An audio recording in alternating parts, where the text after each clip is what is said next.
Hello guys! Kumusta muli kayo? Etong araw nga na to guys ay aakalain namin na uulan ng maaga. Kasi nga naman guys, walang haring araw na bumugad sa amin. Kaninang umaga nga guys ay nakapagkumpay na nga kami. Binibigay namin yan guys para sa aming mga baka. Habang yung mga kambing naman namin ay pinastol lang namin.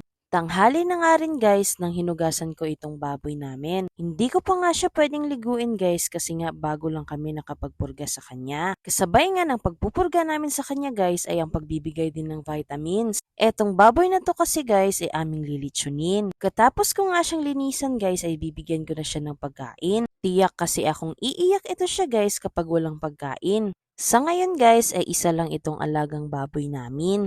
Talagang nag-aalaga kami ng baboy kapag merong mga selebrasyon. Pero syempre, depende rin yun sa panahon kasi kung minsan wala rin. Kasi nga meron din tayong mga bayarin sa bawat buwan. Kasama na doon yung tubig at saka ilaw. Kaya kung minsan, kailangan din talaga nating magtipid. At syempre, wag nating kalimutang mag-savings. Tapos na nga pala ako magpakain ng aming baboy. Ito nga pala yung sinasabi ko sa inyo guys na pinatanim talaga namin. Yung mga damong yan guys ay pakain ng aming baka at saka kambing. Mas mainam din kasi na meron tayong mga tanim dito sa paligid. Tulad ng Carabao grass namin dati na para sa mga manok. Ito naman yung mga iilang breeding pen namin na ngayon ay wala ng laman. Yung iilang mga manok naman namin na shamu ay nasa kulungan lang. Marami silang nakakulong dito pero iilan lang tong pinakita ko. At etong isang inahin pa nga ay nakita kong naglilimlim. At sa susunod na mga buwan nito ay meron na naman tayong mga bagong sisiw. Dami nga pa rin sa inyo nagtatanong sa comment section. Maging sa aming Facebook page ay ang daming nagtatanong. Inuulit ko po, abang na lang kayo sa aming mga post. Kasi etong mga manok na to guys ay medyo malalaki na rin. Hindi katagalan bebenta na nga din namin to.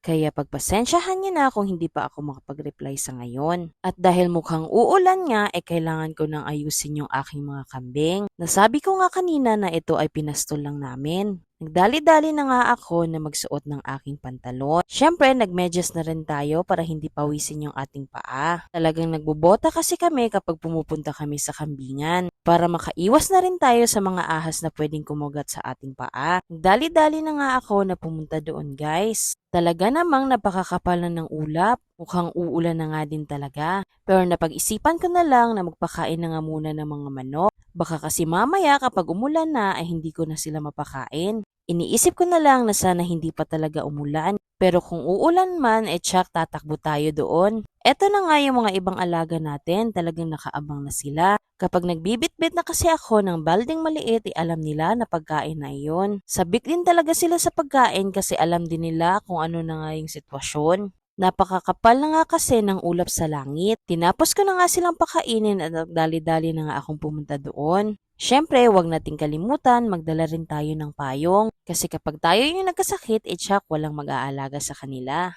Napansin ko nga guys na ubos na pala yung binigay namin kay Doy Doy. Plano ko na lang na mamaya pagbalik ko ay kukunan ko siya ng damo. Pag inuna ko kasi siya baka maabutan na ako ng ulan. Kawawa naman yung ibang kambing sa kabila. Patungo na nga ako nito dun sa kabila naming area. At ayan, napakakulimlim na nga rin talaga. Panay tawag na nga sa akin yung isa naming kambing. Tila alam niya rin nga pala na meron ng ulan. Habang yung iba naming mga bisiro ayan, nasa gate na sila.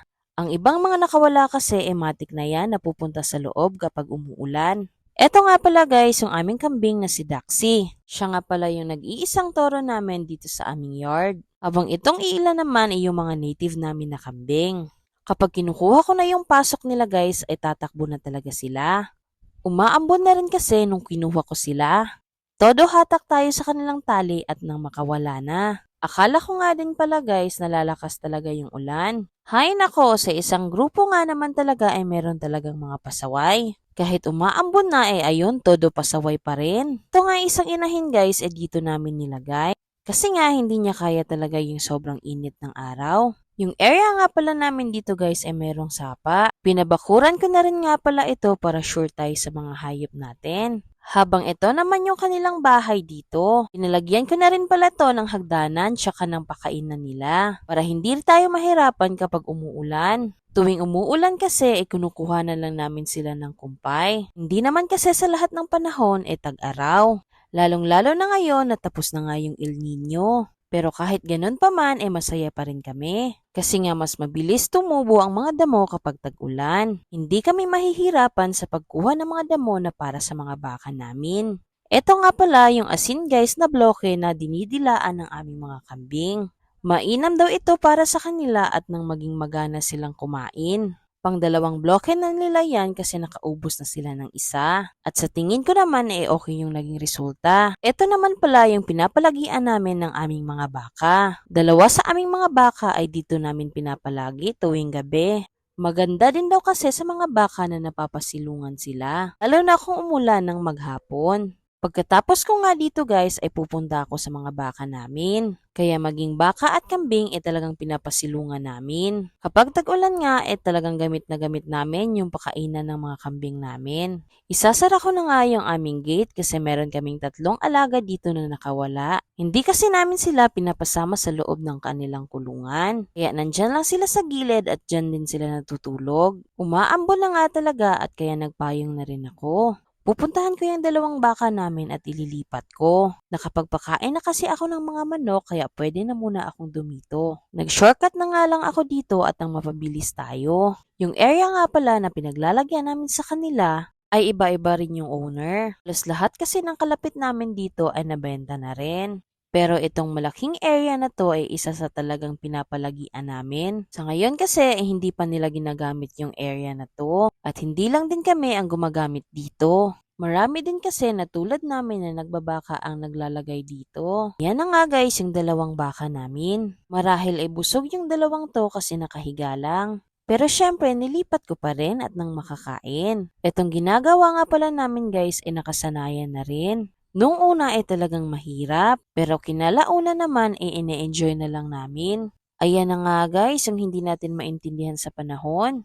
Maaraw na medyo makulimlim din. Kahit ganun pa man at least safety na yung ating mga kambing. Tamang hintay na nga lang ako dito guys hanggang sa mabusog yung aming mga baka. Nasa mga alas 4 na nga ito ng hapon guys at ayan muling uminit. Hindi na nga natuloy ang ulan at ayan todo kain pa rin yung aming mga baka. Salamat na din at hindi nga tayo mababasa for today's video.